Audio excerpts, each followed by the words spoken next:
మాజీ ముఖ్యమంత్రి కేసీఆర్ మళ్లీ యాగాలు మొదలుపెట్టారు. లోక్సభ ఎన్నికల్లో పరాజయం తర్వాత ప్రజాక్షేత్రానికే పూర్తిగా దూరమయ్యారు కేసీఆర్.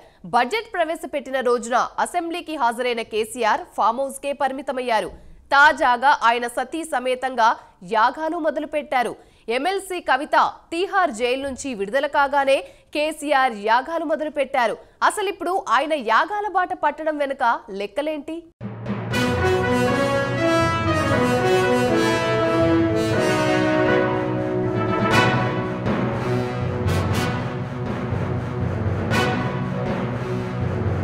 బీఆర్ఎస్ అధినేత కేసీఆర్ కు సెంటిమెంట్లు భక్తి కూడా ఎక్కువే. తలపెట్టిన పని పూర్తవ్వాలని ఆయన తరచూ యాగాలు చేయిస్తుంటారు. ఎన్నికల లాంటి ఏ పెద్ద కార్యక్రమంలో ఉన్నా పూజలతోనే కార్యాచరణ మొదలు పెడతారు. అసెంబ్లీ ఎన్నికల్లో ఓడిపోవడంతో మొదలైన ఎదురు దెబ్బల పరంపర ఆయన విషయంలో కొనసాగుతూనే ఉంది. మొదట అధికారం కోల్పోవడం, తర్వాత బాత్రూంలో కాలు జారి తుంటి ఎముక విరగడం, ఆ తర్వాత లోక్సభ ఎన్నికల్లో ఘోర పరాజయంతో ఆయన ఫామ్ హౌస్కే పరిమితమయ్యారు.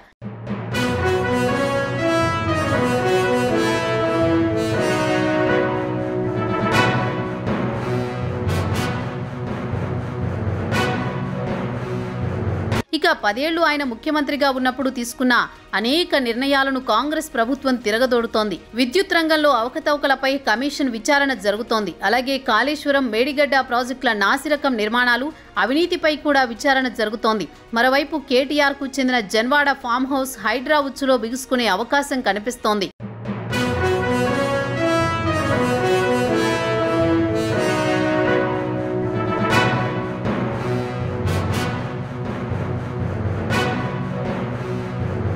ఢిల్లీ లిక్కర్ స్కామ్ లో ఇరుక్కున్న కవిత అతి కష్టం మీద 5.5 నెలల తర్వాత బెయిల్పై బయటకు వచ్చారు. బెయిల్ ఎప్పుడు రద్దవుతుందో, మళ్లీ జైలుకి ఎప్పుడు వెళ్లాలో తెలియని స్థితిలో కేసీఆర్ కుమార్తె ఉన్నారు.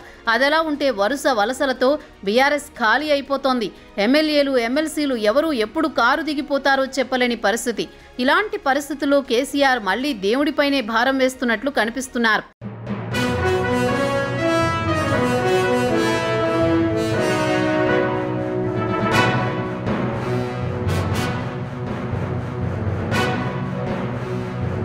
కష్టాలు తొలగిపోయి మళ్లీ పూర్వవైభవం సాధించాలంటే యాగాలు చేయించాలని వేద పండితులు ఇచ్చిన సలహాల మేరకు ఆయన యాగాలు చేయిస్తున్నారట.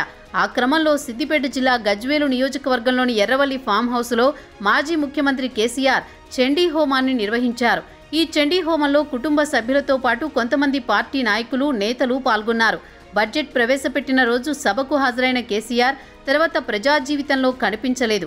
ఆ తర్వాత కుమార్తె కవిత తీహార్ జైలు నుంచి బయటకు వచ్చినప్పుడు, ఎర్రవల్లిలో ఆమెను కలిసినప్పుడు తిరిగి వార్తల్లోకి ఎక్కారు.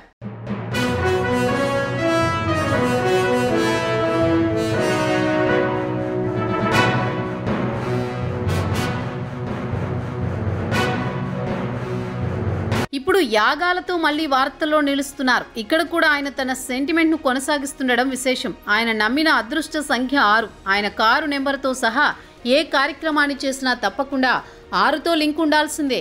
అందుకే 6వ తేదీనే యాగాలు ప్రారంభించారు. అఫ్కోర్స్ 6, కారు, 16 స్లోగన్ ఆయనకు ఎన్నికల్లో వర్కౌట్ అవ్వలేదనుకోండి, అది వేరే విషయం.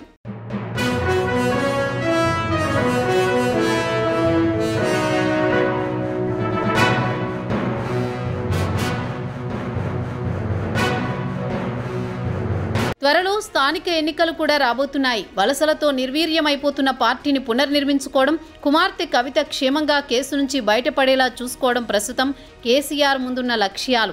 త్వరలోనే కవితతో కలిసి తెలంగాణలోని ప్రతి నియోజకవర్గంలో పర్యటించడానికి సన్నద్ధమవుతున్నారని పార్టీ వర్గాలు చెబుతున్నాయి. తాను అనుకున్నవి జరగాలని, పార్టీ పునర్నిర్మాణ పనులు మొదలుపెట్టాలని యాగం నిర్వహించారట.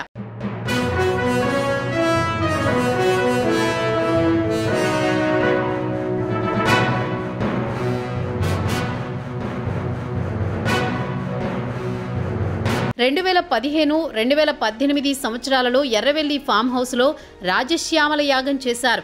అలాగే మొన్నటి అసెంబ్లీ ఎన్నికల ముందు కూడా నవంబర్ నెలలో రాజశ్యామల యాగం చేశారు కేసీఆర్. ఇప్పుడు చండీ యాగం కానిచ్చేశారు. రాబోయే స్థానిక ఎన్నికలను ప్రతిష్టాత్మకంగా తీసుకున్న కేసీఆర్ త్వరలో ప్రజాక్షేత్రంలోకి కవితకు జరిగిన అన్యాయంపై సానుభూతి కోరుతూ విస్తృత స్థాయి ప్రచారం చేస్తారట. మరి యాగాలు, కూతురు సెంటిమెంట్లు ఆయనకు ఏమాత్రం వర్కౌట్ అవుతాయో కానీ రాష్ట్రంలో వరదలు బీభత్సం సృష్టిస్తే కనీసం ప్రకటన కూడా చేయని మాజీ సీఎం తన కోసం కుటుంబం కోసం మాత్రం యాగాలు యజ్ఞాలు చేయడం విమర్శల పాలవుతోంది.